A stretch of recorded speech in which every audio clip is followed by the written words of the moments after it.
Can I welcome members of the committee and members of the public, for those who are watching on webcast.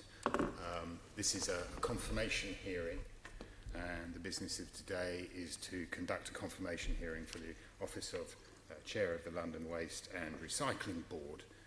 And before I formally welcome Dr. Liz Goodwin, OBE, we have a few short items of business to go through. But thank you for your patience. First of all, are there any apologies for absence? Yes, we have received apologies from Assembly Member Arnold, and Assembly Member Cooper is attending as a substitute. From Assembly Member Duval and Assembly Member Gavron is attending as a substitute, and from Assembly Member O'Connell and Assembly Member Prince will be attending as a substitute. Thank you very much. Can I ask Assembly members if there are any declarations or disclosure of interest that they would wish to make, of any pecuniary interest with regard to this matter that isn't already on the authority's register of interest? No? Thank you very much. Can I ask Dr. Goodwin if you have any interests to declare which are relevant to the business of this particular meeting, or in relation to your proposed appointment to the chair of the London Waste and Recycling Board? I don't. Thank you.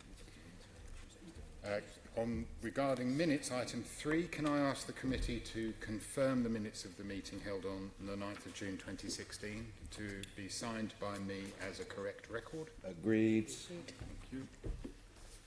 Do I sign it now or at the end? Yeah. At the end, We'll do it at the end. And now the main item of business today is for us to question the Mayor's nomination for Chair of the London Waste and Recycling Board. I'd like to formally welcome Dr. Liz Goodwin, OBE, to the meeting, and we will be putting questions to you in relation to your proposed appointment of yourself to the Office of Chair of London Waste and Recycling Board. So before moving to the question and answer session, can I ask the committee to formally note the background information that's been circulated with the agenda for this afternoon? Agreed. And next item, right, the information was received after publication of the agenda and has been circulated to members separately. Namely, we've got a covering letter from the Mayor to the Chairman of the Assembly, and we've got a CV and a supporting statement from Dr. Liz Goodwin, OBE. All members received that? Mm-hmm. Yeah, noted. Okay, we'll now move on to a question and answer session, and perhaps I can start. Thank you so much for coming to see us. We're not as intimidating as we look, but we tend to ask quite intimidating questions, that's the point. But what do you see as the challenges and opportunities of the role of the Chair of the London Waste and Recycling Board, and what value would you personally bring to the role in that context? Thank you, and thank you for the opportunity to meet you today. I think the Mayor has set out some very ambitious targets and goals, getting London back on track to achieve 65% recycling, the transition to a circular economy, and all that brings alongside it in terms of creation of jobs, improved use of reuse and remanufacturing and innovation, and the putting London on track to becoming a zero carbon city by 2050. So I personally think those are excellent targets, and I do believe they're achievable, flipping difficult, but achievable. I personally don't come from a political standpoint or a particular position. I think that these are apolitical targets and objectives. I come from the perspective of the environment. I personally don't think that we can continue to exist in the way we do, and we have to find a better way to all have the lives that we want and the lives for our children and families that we want, but also means that there are resources left for future generations.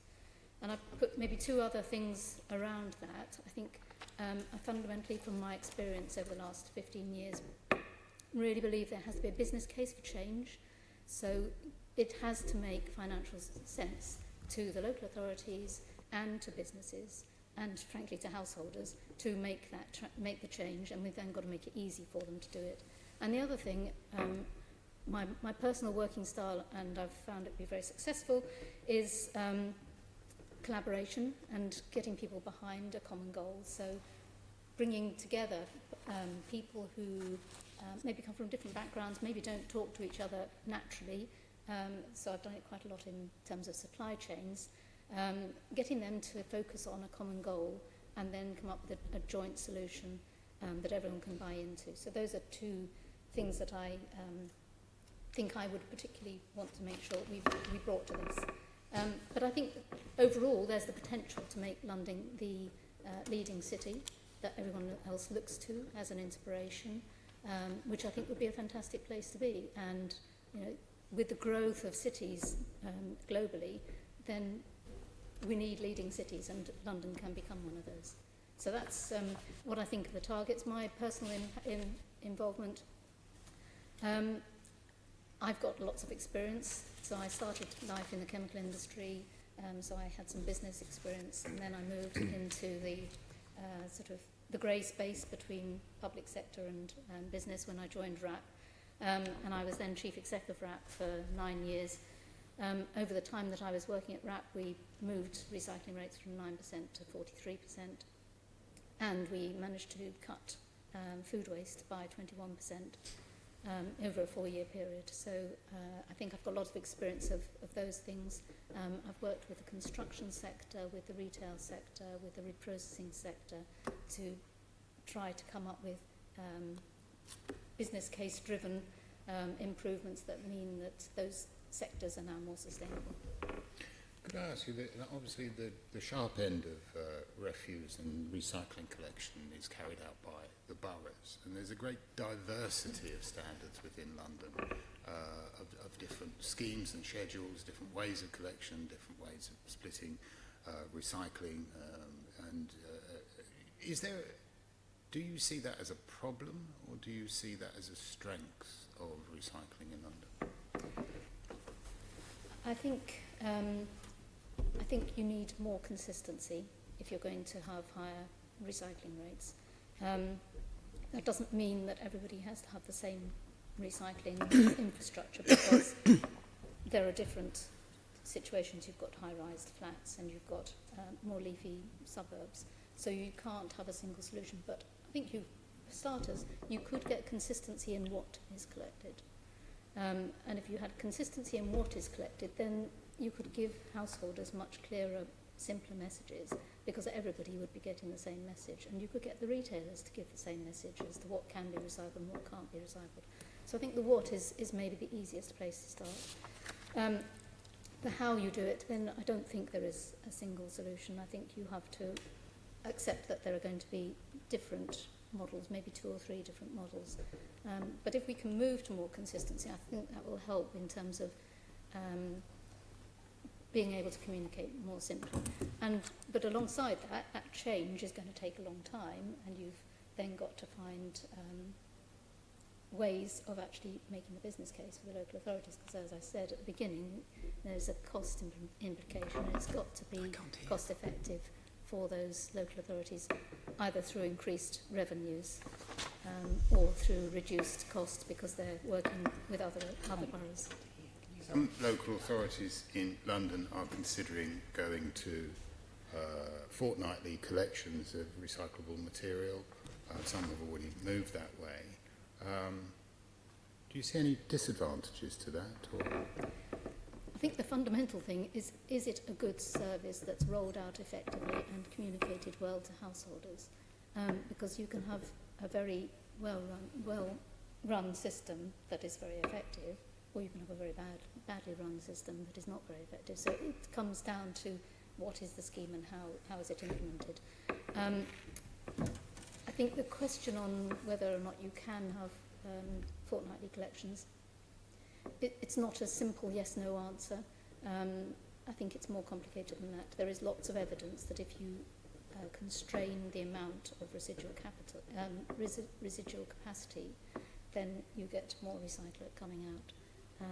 But there are a number of ways of restraining or constraining the residual capacity. I'm very conscious that I'm sitting next to the representative of the borough that has the highest recycling rate in London. But and I know that Bexley does collect some of its waste on a fortnightly basis. Camden, for example, is currently considering going over to fortnightly connections. What recommendations would you have for Camden in moving to that system? And what do you think should be in place before they move to that system?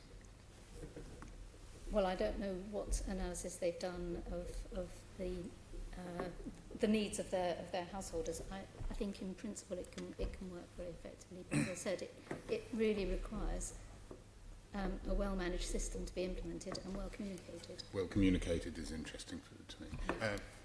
Assembly Member Bacon, thank you. Thank you, Chairman. As the Chair has said, I'm a big fan of recycling. I was in charge of it in one of my boroughs for 8 years. We had some success with it. What do you see as the chief barriers? To 65% in 13 years from now is an enormously ambitious target. And frankly, I wish you'd up with it. But what do you see as the main barriers to succeeding in that aim? Well, that 65% is going to be made up of a combination of household and business. So I think we have to work on both of those. So we have to get more business waste recycling as well.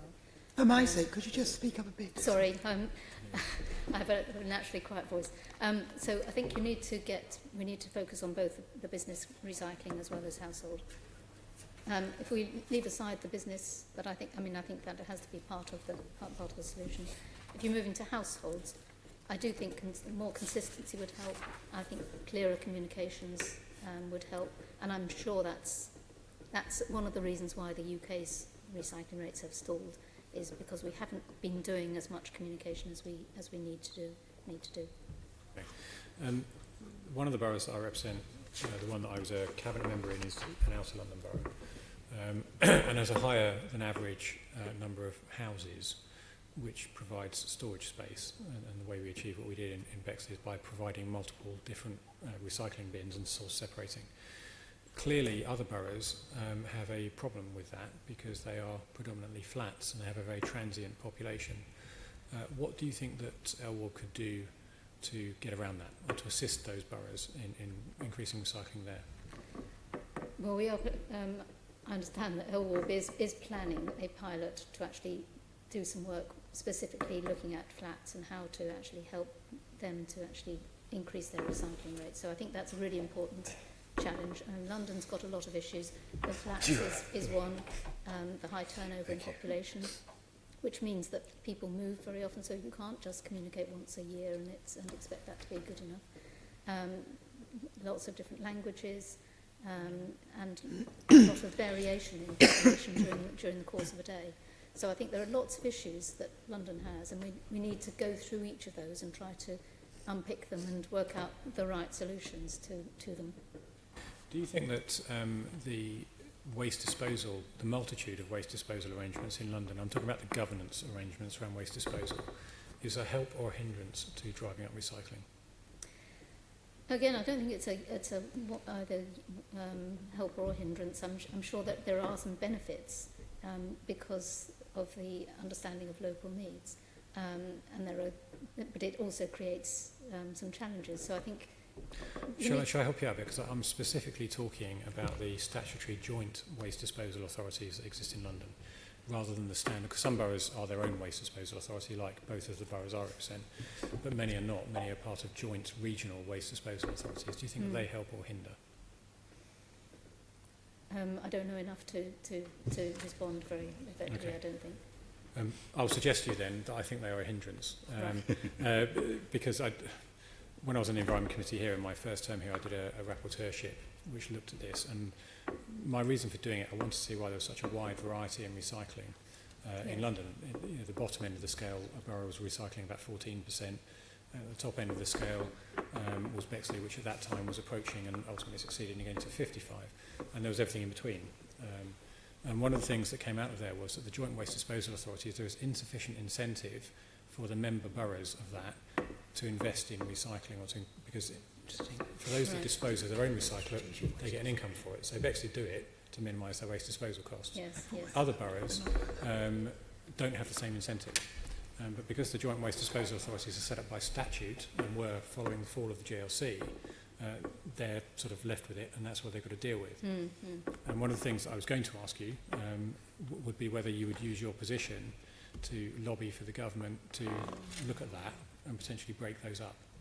Well, I'll certainly go and look at it now that you've raised it. Sorry, I'm almost done, I don't want to hog all of this. Do you also have a view about the length of contracts for waste disposal? Because most disposal authorities enter into very long contracts for inevitable reasons, because disposal organisations will have to build plants and everything else, which tends to lock them in for decades in some cases. Do you have a view about that? Yes, I mean, I know why they are so long, but I agree. It then means you're constrained in what you can do. And it means that any plans to move to more greater consistency, it has to be a 10, 15-year plan, just in terms of managing the contracts. But the contracts in themselves don't have to be a barrier all the time, because if actually both parties agree that they're going to change the contract, they can change it. The challenge is that actually, getting that agreement is not always easy. Yeah, it's not going to be straightforward. I'd quite like to make sure that we actually have some proper dialogue with some of the waste management companies and get them to do more in terms of upping their game to help to achieve the 65% recycling rate. Well, the Mayor's target, you're quite right to say the business has to be really step up, because there needs to be an incentive for business to recycle. For residents there is, because otherwise their council tax is bigger, but for business it's a different kettle of fish. So I think that actually is the underdeveloped side of this argument, and I support you in that. Nevertheless, 65% is a significant increase in what the highest performing borough in London's history has ever achieved, and you've got 13 years from now to achieve it. I think communication, you're absolutely right, is a key part of that. It will take more, though. What's going to be the silver bullet for you to get to that? I don't think there is a silver bullet, but I think the analysis I've seen to date suggests that it doesn't require all the boroughs to get to 65% for London to achieve 65%, because if you can get the businesses to increase above that, then that will mean that the households don't need to do quite as much. My final question then is what your thoughts are in terms of your approach to business to make business more interested in recycling than they are at the moment? Again, business case. So why should they? The cost of disposal is very high, so there's some benefits in actually recycling. Plus all the softer CSR type reasons, the fact that their employees will be more impressed with working for them, etc., etc. So I think there are a number. For some specific businesses, then actually they need to be thinking a bit longer, a bit harder about their security of supply of their materials in the long term. So the materials they use, do they know where they're going to source them for the next umpteen years? Now, clearly for things like paper and plastic, it's maybe less of an issue, but companies that are actually using rare materials, they do actually need to think about where they're going to get those materials from, and so retaining ownership of that product at the end of life is actually increasingly important. And you see companies now starting to really want to have bring-back schemes. So Hewlett-Packard wanting to maintain ownership of its printers so that it can get the materials out again to go back into the new printers. Thank you. Assembly Member Russell. Thank you. I was wanting to drill into a bit more about what a good service is, and completely agree with you about good communication. Food waste collection. Do you think that it's necessary to have food waste collection in order to get the recycling rates to come right up? Yes, well, I think you need food waste. I think food waste collection is a good thing for all sorts of reasons, not just the meeting targets. Not just getting the recycling rates up, but I think food waste collections are a good thing because they help also to expose to householders how much they are throwing away, which there is some evidence that it then impacts on their behaviour and helps them to reduce food waste. And we must start at the point of reducing food waste where we can, and then collecting it. So, one of the problems with food waste is communication, and people seem to think that maggots and all sorts of nasties are going to happen when you have food waste collected in one place rather than scattered through a black bin bag mixed up with lots of other waste. Yes. Do you think it is possible to get all of London collecting its food waste? I mean, is that something that is it achievable? I think everybody could be offered it. Whether you get everybody to actually participate voluntarily is, I think, a different matter. But I think everyone should be offered it, and we need to make it as easy as possible for them. And there are clearly some things that make it easier for people. The collection, using a caddy liner is one. Now that adds a cost, but using a caddy liner does make it there's yuck factor. And so people are more likely to participate. But I think it's the other thing about recycling and about food waste collections is that we have for a long time basically been in a public education type communication. Recycle your paper because it's good, and it's all about this is what you should do, and it's a public education exercise. We need to get far better at explaining the what's in it for me as a householder. Why should I? What am I going to benefit from? And I think there are lots of ways of actually communicating that better to householders. I completely agree with you. The other thing that relates to if we're going to get more people collecting food waste, do we need to boost anaerobic digestion capacity in London? And is that something you'd see as a good thing? I haven't seen the calculations of how much capacity there is already in London. I mean, I know there's an argument for having it self-contained within London, but I think I'd need to see those figures. I know that when I last looked at the figures across the whole of the UK, there was plenty of capacity going in, but I don't know about London specifically. And final question, which is about targets and the sort of perverse thing that we're trying to increase our recycling, and yet actually what we really want is to reduce all the waste that's produced, whether it's the stuff that goes to landfill or whether it's recycling, because the less waste we produce in the first place, the better and more efficient our city is at dealing with its waste.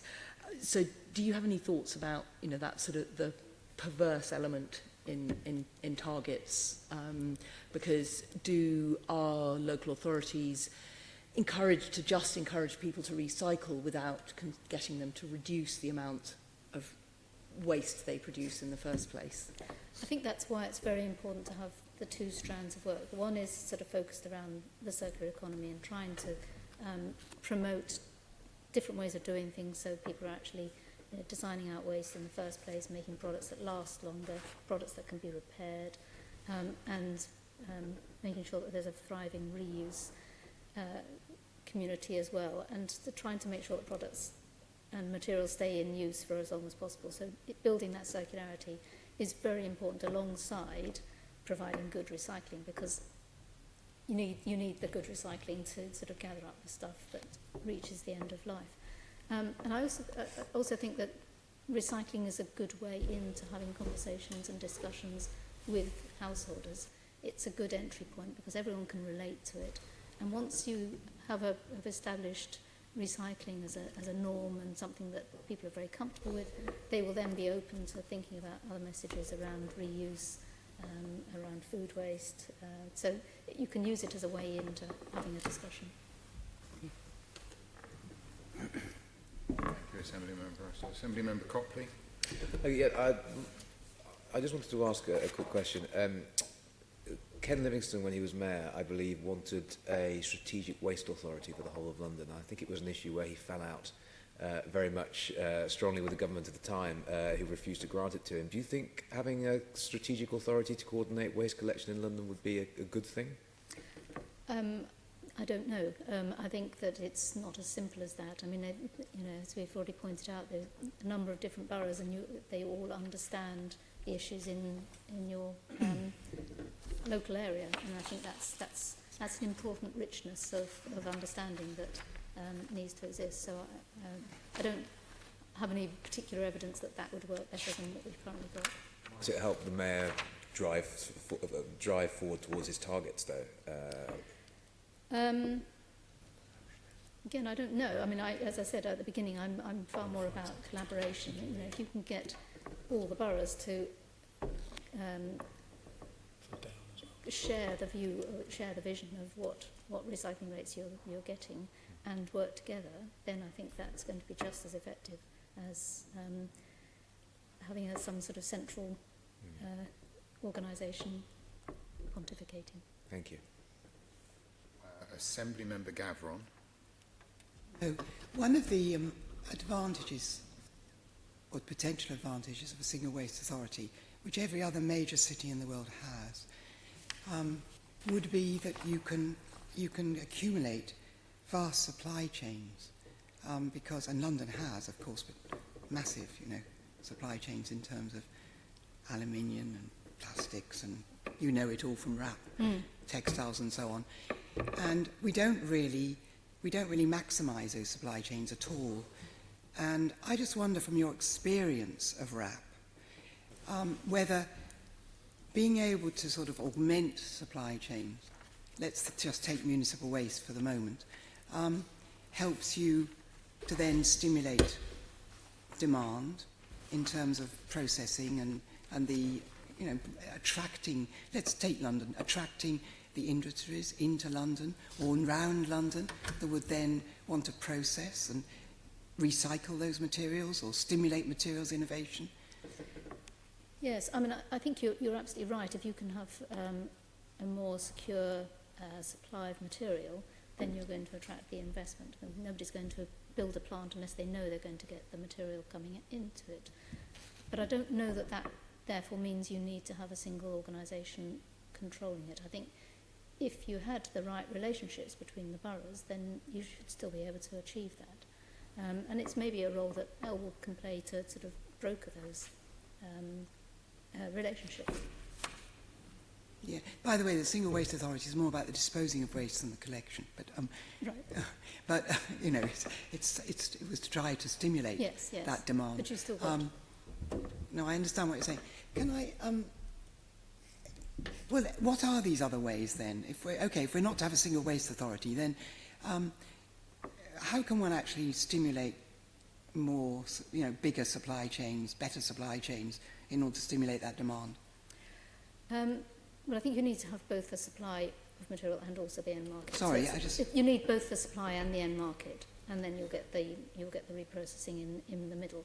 I think certainly in terms of packaging materials, the retailers have a huge part to play in this. They're putting packaging onto the market and all the time. They have a role to play in using the recycled content, and I know they do. They recognise that from my conversations with them, and they increasingly are using it. So it's getting some of that demand happening, which is really important, and getting some of those other businesses that are using recycled materials working effectively. So for example, the reuse textiles, trying to make that product last longer and stay in use for longer.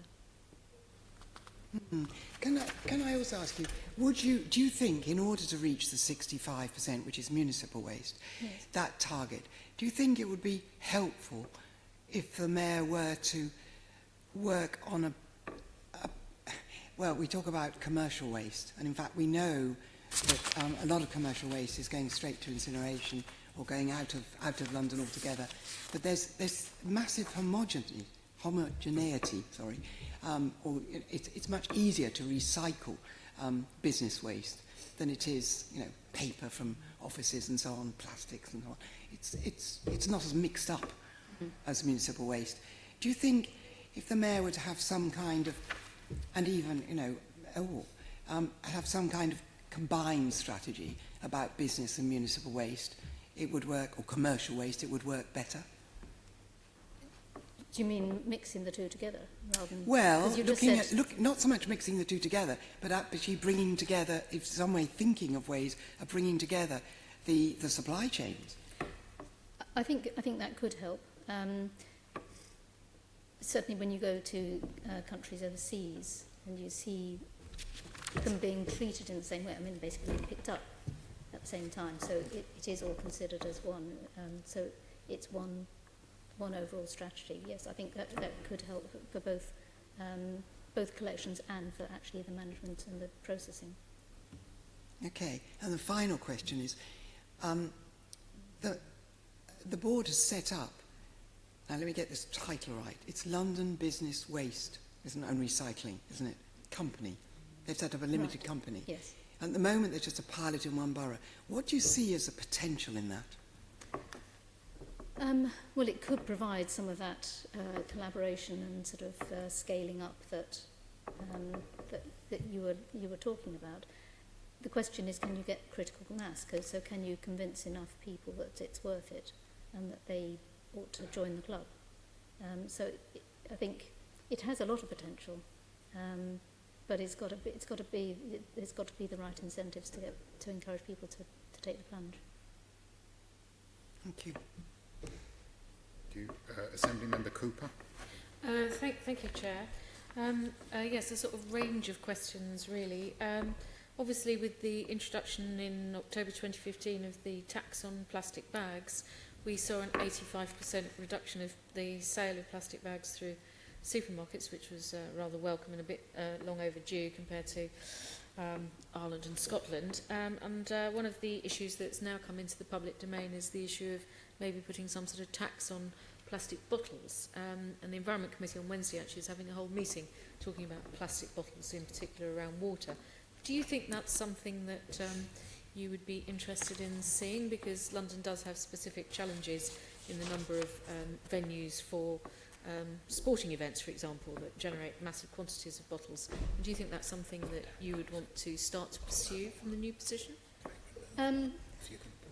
I wouldn't put it very high up on my list. I think it's certainly true that when people put in deposit return schemes for drinks containers, then it results in high capture rates. But is it the most important thing, and is it the one that's going to make the most difference? I'm not entirely sure. And how complicated and how expensive is it to run? All the schemes I've seen, and I've seen quite a few around the world, are actually very expensive to run because they need infrastructure to actually do all the measuring and make sure it's properly reported. So, I know that the results are good, but it's whether it's cost effective and therefore whether it should be high on the list, I'm not sure. Okay. One of the other areas that I noticed when you were having the discussion with Assembly Member Bacon about how to get to the 65% recycling level was, and I've noticed that Deputy Mayor Rodriguez talks about this as well, who's the other mayoral nominee to the Waste and Recycling Board, is that the route to the 65% is definitely going to include quite a focus on businesses. And I wondered if you could unpack that side of it a little bit more for us about how we are going to persuade businesses to come on board through their sort of corporate social responsibility or whatever. I was previously working for an organisation that had a sort of competition amongst housing associations to reduce their business waste, and then they visited each other's offices and learnt lessons from people who've been particularly effective at it. Is that the kind of thing that you would be interested in? Because obviously there's big money-saving opportunities for them. Yes, I think that's exactly it. It's developing the business case and persuading them of that business case. There are going to be all sorts of ways of doing it, going through where you've got a lot of businesses within one block. Who owns the block and can they help to coordinate those? So I think there are lots of ways of actually talking to businesses, but fundamentally it has to come down to it's going to save them money. And I think there are plenty of case studies out there which demonstrate that it does save them money if they actually manage to do the recycling properly. A lot of the problems are not really rocket science. It's about raising awareness. And they don't know how much they're wasting at the moment. Do you think it's worth implementing some sort of competition between the different parts of the Greater London Authority, the different parts of the GLA family, to see who is best at reducing waste? don't know. I mean, it might be quite an interesting thing to do. I think it's important that the GLA is seen to be trying to do its bit. So something that's fairly visible by the GLA is no bad thing. I think that might be quite visible. Yeah, it would be. Some sort of comparison going on there. It might be worth looking into. The other thing, just coming back to where Assembly Member Russell was going in terms of food waste, and also picking up again on what Assembly Member Bacon was saying about, actually I think it might have been Assembly Member Boff talking about reducing the frequency of collections. Now obviously if you do throw food waste in with everything else, you do end up with a black sack that's full of volatile compounds that are going off that might potentially attract flies and so on and so forth. If we did move forward more effectively with food waste being separated out of the main waste stream, you know, it is possible that some boroughs might then be able to look more effectively at reducing collection rates for the residual waste, which would just be, you know, non-volatile anymore. Is that something that you would also throw into the mix in terms of the encouragement towards looking at things in a new way? Yes, I think you should look at it all the different angles and try to build the case that's going to work most effectively with the borough or the householder or whoever, or the business who you're talking to. So it's trying to understand those issues from their perspective, and how do you build a case that is going to be most compelling for them. But from the other side, of course, if you do increase the level of food waste collection, how many companies are there in or around London who will be able to deal with the additional volume? And how will we be attracting people in to make that a new business area? Well, it's the chicken and egg situation, isn't it? I mean, I think if there were more food waste collections going on in London, you would pretty rapidly see more coming in to actually help to manage it. You know, the waste management companies are not daft. They will, if there's the feedstock coming through, they will make sure there's facilities to handle it. Big commercial AD units are quite expensive though to install, aren't they? So they're not massively expensive, but yeah, I mean they require an investment. So, and that thing comes back to the length of contracts. Then they will want to see a long-term contract which guarantees some supply for a number of years, so they can make that investment. do you think LWARB would be looking to set some sort of targets on the route to the 65%, both for the householder collection and also on the business? Well, I know that as part of the thinking about the environment strategy, that mapping out how you're going to achieve some of these things is an important part of that. So we need to understand how much is going to come from business waste, how much is going to come from householders, and what's the component, what's the assumption? Are we assuming that every householder has food waste collection? Are we assuming what percentage are we assuming participate, and what are our assumptions about how much we collect from each household? Well, I'm pretty sure the members of the Environment Committee who are not here today will be looking forward to seeing some of the targets and milestones on the route to the 65%, because they've mentioned that at several meetings so far since May. Thank you, Chair. Assembly Member Whittle. Good afternoon, Dr. Goodwin. First of all, thank you for your very thorough CV, actually, because sometimes we get rather brief CVs, and this one is very thorough. Thank you for your statement. I don't know very much about your area, but a couple of things do interest me. I'd like to. You've mentioned about creating and increasing awareness and communication about. I'm thinking about food wastage, actually, particularly. What are the main areas of resistance? I mean, and where are they to growing the idea of, improving on food wastage? Is it domestic? Is it commercial? Where? In terms of collections of food waste, I think there are probably issues in both cases.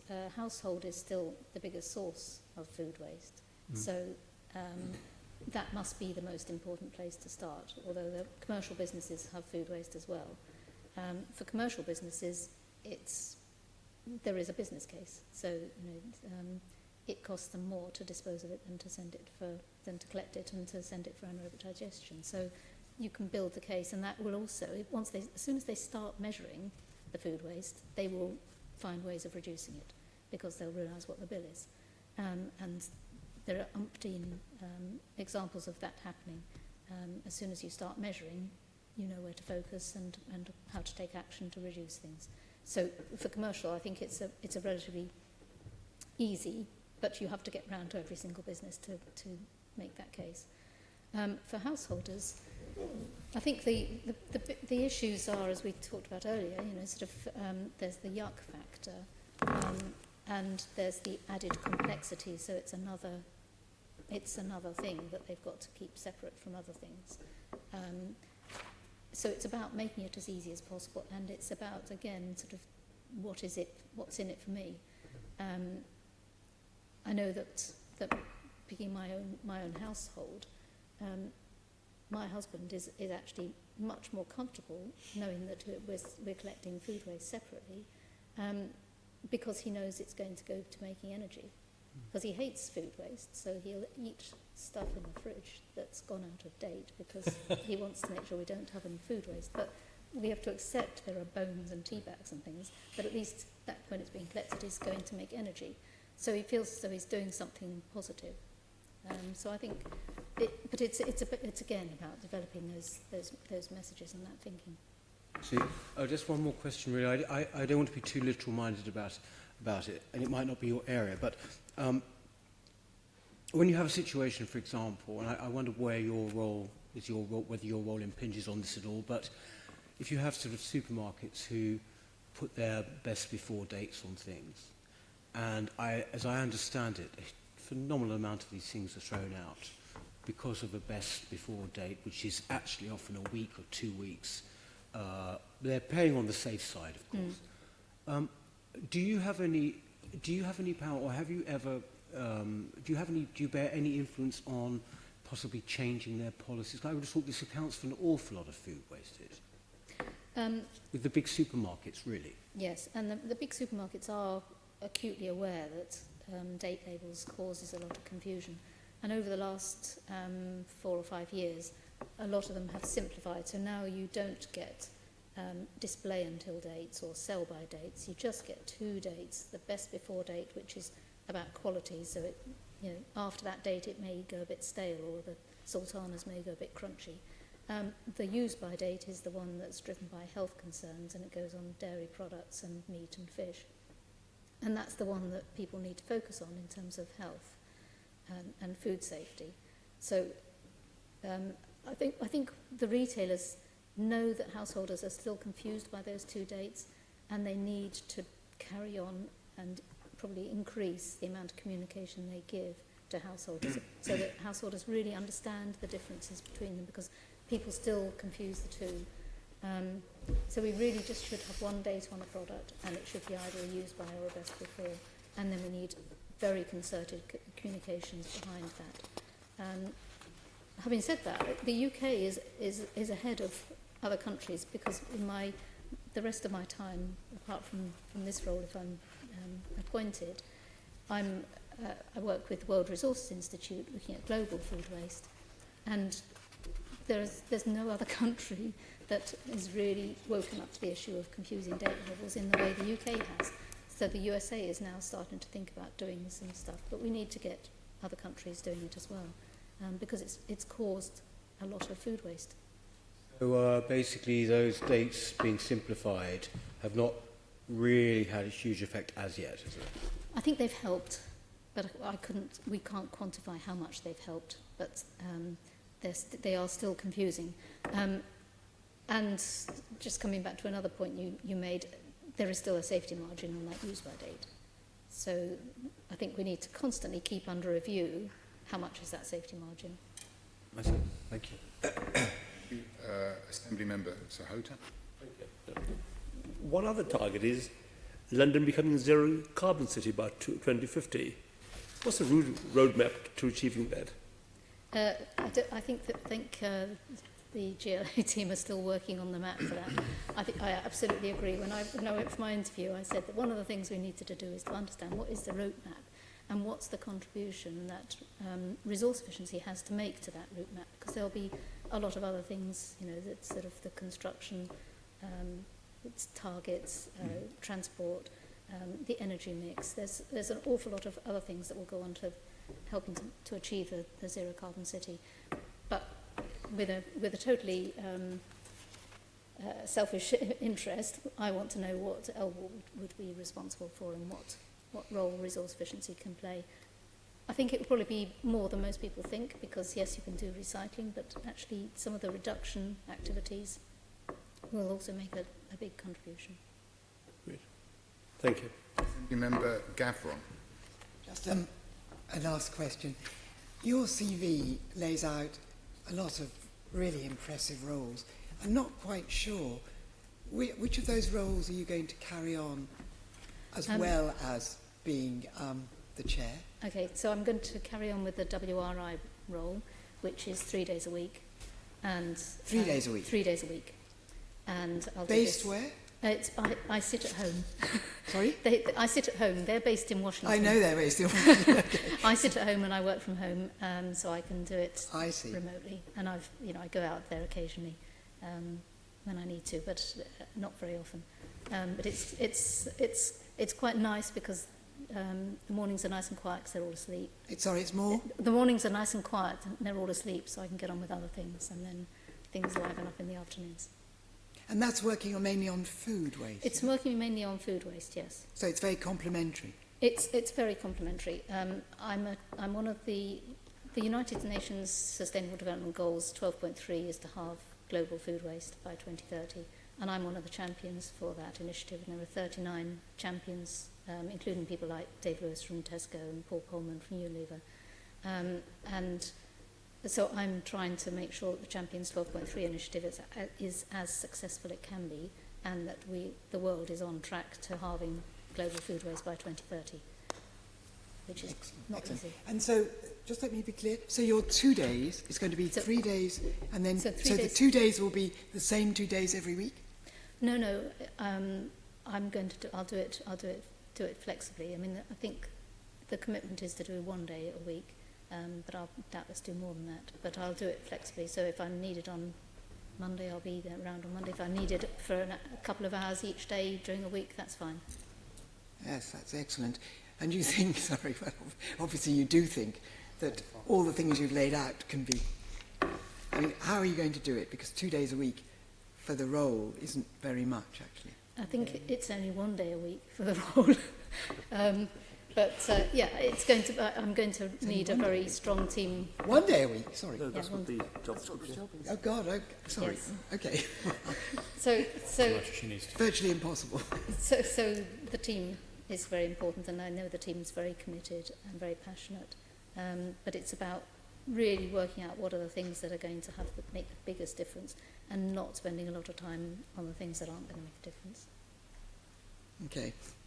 Are there any other questions from Assembly members? Thank you very much, Dr. Goodwin. I do advise you, however, at some point, if you can, during the period of your appointment, go and have a chat with the Conservative agent for Hampstead and Kilburn, who years ago started a campaign about the bakers that were opposite their office, who used to throw bread into the bin, and he was outraged by the fact that it wasn't being recycled. And so the bakers were pressurised into coming to an arrangement with a local charity, who then recycled that food in a more appropriate way. However, we lost the vote of a Hampstead resident who was resentful over the fact that he didn't get a free brioche every day that he used to pick out the bins, but never mind. I think I've been very encouraged by your comments today, and we will now thank you for your attendance. Thank you. We will come to a decision fairly soon, and we'll let you know what that is. So thank you very much. Thank you. Thank you. Thank you.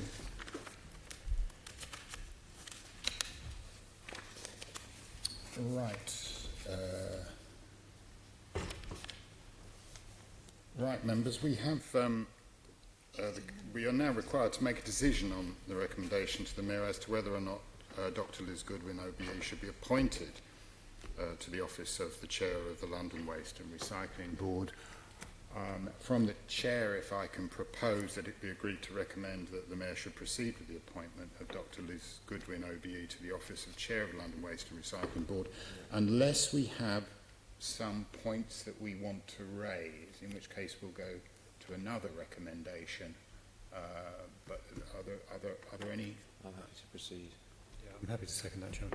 I think she's fine. Her CV is excellent. Her answers are good. I think she needs to. There's one or two things that she would need to familiarise herself with, I think. Certainly around the governance on waste disposal, that needs sharpening up, because if that doesn't change, then 65% will not be hit. But that's not her fault. And I think, starting up on the road, there was nothing that she said today that made me think that she's unsuitable for this. I felt that she was, she seemed completely on top of her brief, utterly. Looking at her CV, it looks sort of almost tailor-made. And so, yeah. Yeah, it was free of cliches. Yes. Yeah. Completely, really sound replies as far as I can see. Yeah. So on that basis, I'd like to propose that it be agreed to recommend to the Mayor that the Mayor should proceed with the appointment of Dr Liz Goodwin, OBE, to the office of Chair of the London Waste and Recycling Board. Is that seconded? Yeah, I'll second that. Yes. Second, and can I put that to the vote? Agreed. That looks like everyone. Yeah. Was that everyone? Yeah. Thank you. That will be sent to the Mayor following this meeting to confirm the committee's recommendation. We don't have item 8. We don't have another meeting scheduled for obvious reasons. And any other, if there are any other business that the Chair considers urgent, there is none. Thank you. Thanks very much.